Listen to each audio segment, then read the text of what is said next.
네, 여러분 반갑구만. 추억의 개그. 네, 오늘 이경주 TV 또 영상을 하나 만들어 보겠습니다. 자, 오늘의 그 두둥 선정 종목은 쌍용차입니다. 쌍용차. 아, 충격이에요, 충격. 네, 어떻게 이럴 수가 있죠. 정부 쌍용차를 버리나? 이렇게 제가 제목을 달았고요. 부제를 쌍용차 법정관리 신청 이렇게 달아봤습니다.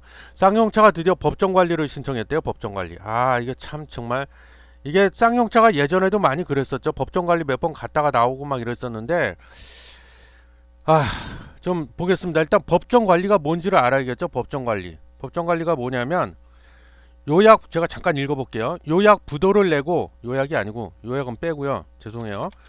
부도를 낸 거예요. 회사가 빚을 못 갚아갖고 부도를 내고 파산 위기에 처한 기업이 회생 가능성이 보이는 경우에 법원의 결정에 따라 법원에서 지정한 제3자, 이건 이제 법정 관리인이라고 하는데요. 제3자가 자금을 비롯한 기업 활동 전반을 대신 관리하는 제도입니다. 그래서 법정 관리를 신청해 갖고 그러니까 한마디로 법원에다가 우리 회사가 지금 엉망이니까 관리 좀 해달라고 이렇게 좀 신청을 하는 거예요. 그래서 신청해서 법원의 결정에 따라 법정 관리 기업으로 결정이 되면 부도를 낸 기업주의 민사상 책임이 면제가 됩니다. 민사상 책임은 면제가 되고 모든 채무가 동결돼 채권자는 그만큼 채권 행사의 기회를 제약받는다. 이게 법정 관리죠. 그래서 그 우리 개인도 개인 회생 신청하고 이러잖아요. 그러면 어떻게 돼요? 일단 그 채무가 동결이 돼 갖고 빚을 당장 안 갚아도 되잖아요. 아니면 뭐 빚의 일부로 또는 전액을 탕감해 준다든가 그렇게 해주잖아요. 마찬가지에 이 법정 관리의 또 다른 그 용어는 기업 회생인데 우리 개인이 하면은 개인 회생이고요. 기업이 하면 그 기업 회생 그렇게 보시면 됩니다. 그래서 왜 그럼 쌍용차가 이번에 도대체 법정 관리를 신청했나? 12월 14일 날 만기가 돌아오는 그 대출 받은 게 있는데 그게 총 600억 규모랍니다. 600억 규모의 대출 원리금, 원금하고 이자를 갚지 못했기 때문에 법정 관리를 신청하게 됐고요. 그럼 누가 돈을 빌려줬나? 채권자들의 현황을 보면은 JP 모건이 200억을 빌려줬대요. 그리고 BNP 파리바가 100억을 또 빌려주고 BOA 메릴린치, 즉 이게 메릴린치하고 BOA 뱅크 오브 아메리카 은행이 합병을 해서 탄생을 한 그런 금융사잖아요. 그래서 BOA 메릴린치가 300억을 또 빌려줬대요. 그리고 우리나라 산업은행이 또 900억을 빌려줬고 우리은행이 150억을 이렇게 빌려줬어요. 그래서 채권자가 지금 한 5군데가 정도가 되죠. 근데 이게 돈을 못 갚은 게야 지금. 그래서 쌍용차가 이제 안 되겠다 싶어 갖고 법정 관리를 신청하면서 법정 관리 이게 요게 좀 특이한 점인데 법정 관리 개시 여부 보류 신청도 같이 제출했대요. 신청서도. 이게 뭐냐면 법원이 법정 관리 그러니까 법정 관리를 신청하면 바로 법정 관리 개시하는 게 아니라 최대 석 달 동안 3개월까지 연장을 해주는 제도입니다. 그래서 회사는 정상적으로 이 기간 동안에는 정상적으로 회사는 영업이 가능하고요. 이 최대 3개월 보류 기간 동안에 채권단하고 아까 위에서 얘기한 이런 JP모건, BNP 파리바 이런 채권단이죠. 뭐 채권단과 채권자들과 협의를 해갖고 법정관리 신청을 취하하면 회사는 다시 정상 기업으로 돌아간다. 아, 이게 참 아니 어떻게 하다 법정 관리를 또 들어갔네요. 예, 그래서 저는 약간 좀 옆길로 세자면 이게 저는 약간 좀 실망스러운 게 제가 이거를 뭐 절대 오해하지 마십시오, 여러분. 제가 쌍용차 사지 맙시다 불매 운동하는 게 아니에요, 절대 아니고 요즘에 보면 그 임영웅 씨라고 있잖아요. 그 가수 임영웅 씨 아주 핫하죠. 핫한 가수를 CF 모델로 기용을 해서 올류 렉스턴 그래서 2020년형 렉스턴 그 CF를 지금 찍어서 방영을 하고 있어요. 그래서 영상을 잠깐 보면 지금 이렇게 나오고 있죠. 근데 이게 보면은 아 CF는 워낙 뭐 전문가들이 만드니까 얼마나 잘 만들겠어요. 근데 이게 불안해서 차 살 수 있나요? 불매 운동하는 거 아닙니다, 여러분. 저 또 고소당할라. 만약에 혹시라도 쌍용차가 진짜 최악의 경우 완전 파산이 돼갖고 문을 닫아버리면 AS나 이런 건 어디 가서 봤죠? 예? 근데 이렇게 광고를 하고 있어요. 그래서 저는 이게 참 좀 실망스럽습니다. 실망스럽고 그래서 이거는 그냥 제가 약간 좀 그렇다는 거 개인적인 의견을 아니 그러면은 쌍용차가 도대체 어떻길래 지금 어떻길래 이렇게 원리금 600억 이게 600억이 우리 개인으로 치자면 어마어마하게 큰 돈이죠. 굉장히 큰 돈인데 기업하는 입장에서 600억은 큰 돈은 아니에요. 현대차도 지금 뭐 부채가 얼만데, 예? 물론 쌍용차는 현대차에 비하면 규모는 좀 작다고 할 수 있지만 이 꼴랑이라고 표현해서 죄송합니다. 하여튼 꼴랑 600억을 못 갚아갖고 이 지경이 됐다는 거예요. 그래서 도대체 어떻길래 지금 쌍용차 현황을 보면은요, 올해 들어서 하여튼 쌍용차는 죽어라 이겁니다. 그냥 사상 최악, 이런 신발 그냥 사상 최악. 그래서 연간 판매량이요, 자동차 판매량을 얘기하는 거겠죠.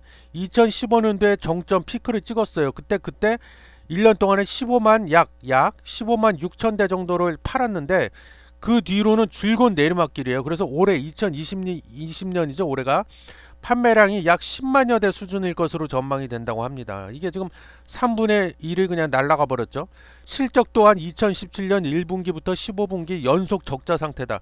15분기래요. 15분기. 1년이 4분기라고 치면 4, 3, 12하고 3년하고도 3분기 약 9개월 동안에 계속 적자야. 적자. 계속 그냥. 그래서 지금 2020년 1월 1일부터 2020년 1월 9일 아니 9월 달까지 총 9개월간의 그 기준으로 보면은 자본 총계 자기 자본이 1012억밖에 안 돼요, 지금. 그리고 이익 잉여금이 아니죠. 결손이 났으니까 이 결손금 무려 7,260억. 자기 자본을 뛰어넘어. 자기 자본의 7배 정도가 결손이 났어요. 이게 이 결손금이란 게 뭐냐면 1년이 4분기잖아요. 1분기, 2분기, 3분기, 4분기. 그래서 총 4분기 동안에 매 분기마다 계속 순이익이 적자를 본 거야. 그래서 그 적자난 거를 계속 합산하고 더하고 해갖고 총 더한 게 7,260억이 났다 그겁니다. 영업 손실 3,062억이 났어요. 이미 올해 1월부터 9월까지 영업 손실이. 그러고요. 이 지배 구조를 보면 인도의 마인드라는 회사가 있잖아요. 마인드라. 이게 좀 됐죠. 쌍용차를 인수한 지가 74.7% 거의 절대 지분을 차지하고 있습니다. 인도의 마인들이. 그래서 이 최대 주주가 어떤 마음을 먹느냐에 따라서 이 쌍용차가 존폐 위기에 처해 있다고 해도 과언이 아니죠. 이게 인도 거야 마인드라가. 그래서 한때는 먹튀 논란. 그래서 뭐 마인드라가 인도를 버렸다. 기술만 쏙 빼먹고 그냥 더 이상 투자도 안 하고 뭐 나몰라라고 방치하고 있다. 뭐 이렇게. 그래서 먹튀 아니냐, 그래서 한동안 먹튀 논란에도 휩싸인 적이 여러 번 있었습니다. 근데 제 생각에도 이런 표현이 좀 그렇습니다만 마인드라가 그 쌍용차에 대해서 별로 애정이 없는 것 같아. 이제 뭐 빼먹을 거 다 빼먹었다 이거죠. 뭐 볼장 다 봤다. 그래서 거의 버리다시피 하고 있는 게 아닌가, 저는 그런 생각이 들고요. 그리고 기타 주주가 25.3%, 마인드라가 74.7%. 지금 지배구조, 그 지분 구조는 그렇게 돼 있고요. 그럼 앞으로 지금 법정관리 신청을 했는데 이게 앞으로 어떻게 될 것이냐 그러면, 물론 3개월간의 그 보류 기간이 있긴 한데 만약에 그 3개월 동안에도 그 채권단과 협의를 해갖고 협의가 불발로 끝나갖고 아무런 성과물이 없다 그래서 일반적인 법정관리 수순을 만약에 밟는다면 그 절차를 제가 좀 스피드하게, 절차가 복잡한데 빨리빨리 좀 말씀을 드려볼게요. 참고하시라고. 절차가 어떻게 되냐 앞으로. 그러면 그 지금 요거는 그 쌍용차 건은 아니고요. STX라는 그런 그 기업에 예전에 그 법정관리 신청해 갖고 그 쭉 이후에 이제 진행된 절차에 대한 거를 제가 이렇게 좀 정리를 해본 건데요. 요걸 참고하면 기본적인 법정관리 그 절차는 동일을 하니까, 예, 그렇습니다. 그래서 일단 법정관리 기업 회생 절차 요거 개시를 해달라고 신청을 했죠. 이미 쌍용차가. 물론 3개월간의 보류 기간이 있습니다. 그래서 그럼 법원이 일단 보전 처분을 명령을 합니다. 그럼 보전이란 거는 뭐 재산이나 이런 거에 대해서 가압류하지 마라 그래갖고 그 채권단이나 채권자가 뭔가 법적 조치를 하지 못하게 이렇게 동결 처리를 하는 거죠. 그러고 나서 채무와 채권에 대해서 유예 동결을 하고요. 그러고 나서 관할 지방 법원이 있을 거 아닙니까? 그럼 거기서 심사를 해갖고 회생 절차 이건 개시해야겠다 그래서 개시 결정 이렇게 하면은 공시 같은 데다 떠요. 이렇게 회생 절차 개시 결정 이런 제목으로 해갖고, 그러고 나서 그러면 이제 쌍용차에서 내가 어떻게 회생할 수 하도록 내가 계획을 이렇게 하겠다. 그 계획을 이렇게 내가 짜서 내가 그 회생을 하겠다 이런 계획서, 계획안 이런 거를 법원에다 제출을 하고요. 그러면 이제 관계인들이 서로 모여, 이 관계인이란 채권자, 채무자예요. 쉽게 말해서 돈 받을 놈, 돈 빌려준 놈, 이렇게 해서 관계인이 서로 모여 집회하에 이 쌍용차가 제시한 회생 계획안에 대해서 이 정도면 뭐 충분히 실현 가능성이 있겠네. 그래서 그래 그럼 그렇게 하고 허락 즉 가결을 하거나 아니면 야 무슨 말도 안 되는 소리야 이런 계획 갖고 무슨 니네가 회생을 해 그러면서 안 돼 하고 이렇게 부결을 내리거나 결정을 합니다. 그래서 여기서 만약에 그래 회생 계획안 대로 그럼 해 내가 믿을 테니까 하고 가결 허락을 딱 떨어지고요. 그래서 회생 계획안이 가결이 되고 나면 관할 지방 법원에서 회생 계획안 쌍용차가 제출한 그 계획서에 대해서 인가 허가를 내줍니다. 그렇게 해 하고 법원에서 그럼 이렇게 또 공시가 떠요. 회생 계획 인가라는 타이틀로. 그래서 그럼 그대로 뭐가 이제 남았어요. 회생 계획서를 냈으니까 계획서대로 실천을 해야 될 거 아니에요. 그래서 여기서 회생 계획안대로 이제 실시를 하는 거죠. 그래서 뭐 자본 변경, 감자라든가 증자라든가 여러 가지 방법. 여기서 좀 이게 내용이 복잡해지는데 이거는 이제 쌍용차가 어떤 계획을 내가 갖고 회생을 하겠다 이렇게 그 계획서에 그 기재된 내용에 따라 달라지겠죠. 근데 뭐 일반적으로 비슷해요. 감자 일단 감자 들어가는 거는 뭐 거의 그렇고 뭐 기정사실이고 자본금을 줄이는 거죠. 그래서 이제 이게 끝나고 나면 회생 절차 종결 신청을 또 합니다. 쌍용차가 법원에다. 그러면은 또 공시가 떠요. 회생 절차 종결 신청했다 이러고 법정관리 신청했을 때 공시 뜬 것처럼. 그러면 이제 관할 법원이 요거를 딱 심사를 해갖고 그러네 잘 됐네 그럼 회생 절차 종결 허가 하면서 이제 공식적으로 회생 절차가 종결 끝났다고 이제 법원이 공식적으로 인정을 해주는 거죠. 그러면 이제 이게 바로 법정 관리를 졸업하게 되는 거고요. 그러면 그동안의 그 매매 주식에 대한 매매가 그 거래가 정지된 상태잖아요. 그러면 이거를 어떻게 할 것이냐 그래서 이거는 법원이 아니라 한국거래소에서 담당을 합니다. 그래서 한국거래소에서 기업심사위원회를 열어갖고요.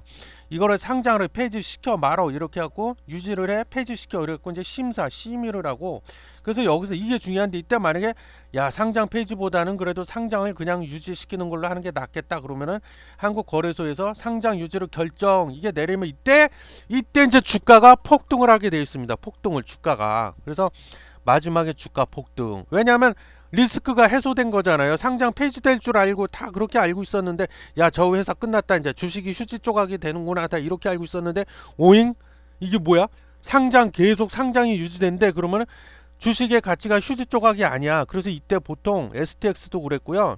예전에 그 남광토건도 그랬고 이때 주가가 일시적으로 폭등을 합니다. 근데 사실 이거는 굉장히 위험하죠. 주식 투자자라는 관점에서 투자라는 관점에서 보면 이건 도박이에요. 도박 사실은 이게 상장이 폐지될지 상장 유지로 결정이 날지 그거를 미리 어떻게 무슨 수로 예측을 합니까?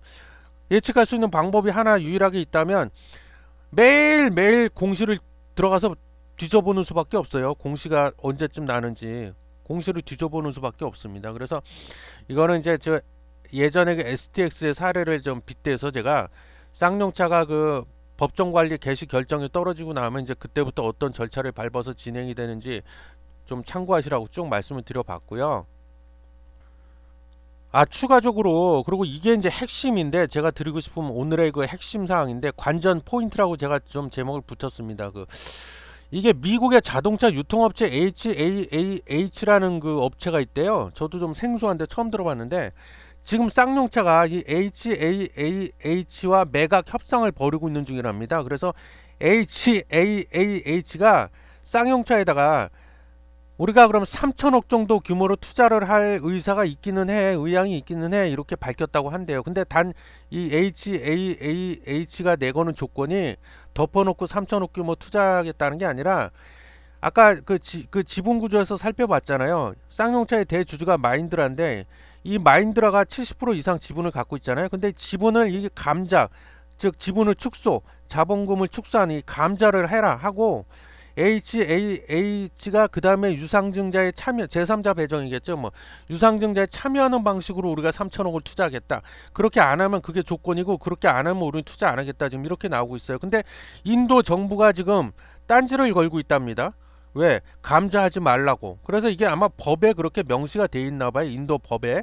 인도 정부는 그 자국의 기업, 마인드라잖아요. 마인드라가 인도 기업이니까. 자국의 기업이 외국에 투자한 주식을 매각을 할 때, 즉 팔 때 감자, 자본을 줄이는 거를 허용하지 않는다는 원칙을 갖고 있대요. 그래서 이게 지금 걸림돌이에요. 그래서 이 포인트는 법원이 법정관리 아까 3개월 그 보류 기간을 둔다고 했잖아요. 법원이 법정관리 개시를 결정하기 전까지 최대 3개월 동안에 이 매각 작업을 마무리하면 법정 관리 안 가도 되니까 쌍용차 회생의 속도를 낼 수가 있다 이겁니다. 그리고 근데 그러나 만약에 HAH가 아이 그럼 내가 대성을 손 떼버릴래 그러고 완전히 손을 떼버린다면 쌍용차 회생에는 먹구름이 잔뜩 낀다 이겁니다. 그래서 어떻게 보면 이 HAAH가 그 쌍용차의 목줄을 딱 쥐고 있는 느낌이랄까? 저는 그런 느낌을 강하게 받았고요. 그 다음에 또 다른 포인트는 저는 이것도 좀 우리가 주목해야 된다고 보는데 산업은행과 정부입니다. 아까 산업은행은 물론 국책은행인데 산업은행이 아까 얼마 빌려줬다고 그랬죠? 900억 빌려줬다고 그랬잖아요. 근데 지금 그걸 돈을 못 받고 있잖아요. 그래서 이 정부와 그 산업은행이 어떻게 나올 거냐 앞으로. 그래서 산업은행은 쌍용차가 기간산업안정지원기금이라고 일종의 펀드죠. 그 기금을 마련을 해놨는데 그래서 이 기간산업안정지원기금 이 지원 대상이 아니다 이렇게 얘기를 하고 있습니다. 지금 산업은행은. 근데 이것도 뭐 제가 구체적인 법이 어떤지는 잘 법률가가 아니라 잘은 모르겠지만 뭐 법률적으로는 이게 돕기가 어려운가 봐요. 근데 얼마 전에 그 저기 뭐야 아시아나항공 이런 데는 정부가 적극적으로 아주 나서 갖고 개입을 해 갖고 대한항공과 아시아나항공 막 합병을 시키고 막 난리도 아니었잖아요. 막 산업은행도 거기다 몇 천억 단위로 출자를 하고 막 출자 전환이라고 해야겠죠. 정확히 말하면. 근데 산업은행은 그렇게 안 하겠다는 뜻인가 봐요. 기간산업안정지원기금 지원 대상이 쌍용차는 절대로 아니다. 근데 이것도 모르죠. 언제 또 말을 바꿀지 모르겠는데 하다 안 되면 말을 바꿀 수도 있겠죠. 뭐 어떻게든 방법이 없겠습니까? 이거 정부나 산업은행에서 마음만 먹고 쌍용차 어떻게든 살리려고만 마음만 먹으면 굳게 마음을 먹으면 어떻게든 방법이 없을까? 저는 그런 생각이 드는데 그리고 정부도 지금 현재는 직접 개입하는 것에 부담을 느끼고 있어서 약간 꺼려하는 눈치요. 제가 봤을 때 아시아나 항공은 그렇게 그냥 자기가 그냥 주도적으로 개입을 해서 그렇게 그냥 이래라 저래라 하더니 근데 결국에는요 저는 끝으로 오늘의 결론은요 과연 정부가 이 쌍용차를 버릴 수 있을까? 저는 과연 그런 의구심이 듭니다. 이거 쌍용차를 버린다? 아 이게 그렇게 쉬운 문제가 아닌데 여기 그 아시겠지만 자동차 산업은 기간 산업이잖아요. 국가 기간 산업. 물론 현대차가 또 있고 기아차도 있지만 우리나라에는 이 쌍용차를 과감하게 버려버리면 이 후폭풍 정치적인 후폭풍도 아마 만만치 않을 겁니다. 그래서 상당히 부담스러울 거예요. 여기에 딸린 노동자들이 몇 명이며 그 노동자 한 명당 4인 가족이라고 치면은 거기다 곱하기 4를 하면 몇 명입니까? 여기 딸린 식구가. 그렇기 때문에 제가 보기엔 이게 정치적으로도 어마어마한 부담이 될 거예요. 쌍용차를 버려버린다? 저는 그렇게는 못할 거라고 봅니다. 예, 그래서 이번 시간에는 그래서 쌍용차 그 뭐 법정관리 신청했다고 그래서 제가 좀 내용을 쭉 좀 정리를 해봤는데 도움 되셨으면 하는 마음에서 그래서 그 오늘의 결론 제가 내린 결론은요 정부가 쌍용차를 버릴 수는 없을 것이다. 그래서 어쩌면 정부나 산업은행이 뭐 중재에 나설 수도 있겠죠. 뭐 채권담 보고 야 그 지금 대출 원리금 만기 돌아온 거 니네가 좀 연장을 좀 해줘 이렇게 해서 중재 적극 나선다든가 안 되면은 뭐 이런 표현이 그렇습니다만 쌍용차에다 또 몇천억 단위의 또 돈을 퍼붓는다든가 또 뭔가 조치를 분명히 취할 거라고 보고요. 그렇게 돼서 혹시 쌍용차 그 주식이 지금 매매 정지가 거래 정지해서 이게 풀리고 나면은 반짝하고 급등이 나오긴 할 거예요. 근데 여러분 절대 제 말을 오해하지 마십시오. 지금 그렇다고 쌍용차 주식을 절대 오해하시면 안 돼요. 진짜. 그러니까는 거래 정지 풀리자마자 바로 꼭 사세요. 폭등이 나올 겁니다. 그런 뜻이 절대로 아니에요. 이거 굉장히 위험합니다. 도박이야 도박. 이거 어떻게 될지 누가 합니까 이거를. 일단 그러고 기업이 법정관리 들어갔다는 거는 일단은 그 아까 그랬잖아요. 왜 법정관리 신청했겠어요. 더 이상 버틸 수가 없으니까 못 버티겠으니까는 도와도 하고 법정에다가 우리 회사 좀 관리 맡아줘 이렇게 신청한 건데 부실회사 아닙니까 부실회사. 그래서 도박이야 도박. 그래서 무조건 사란 뜻이 아니에요. 그런 뜻이 아니고 그거는 그때 상황에 봐서 뭐 그냥 재미삼아 심심풀이로 뭐 그냥 뭐 소액으로 뭐 없어도 그만이다 나는 이 돈 뭐 그런 분 보면 한번 기회를 잘 노려보시는 건 어떻겠냐 뭐 그런 뜻이에요. 아시겠죠? 그래서 절대 제 말을 오해하시면 안 됩니다. 무조건 사라는 뜻이 아니에요. 절대. 또 나중에 또 나 욕먹어 이제. 그런 거 아닙니다. 예, 그래서 오늘 그 쌍용차 법정관리 좀 안타깝지만 관련해서 좀 말씀을 드려봤습니다. 시청해 주셔서 감사합니다.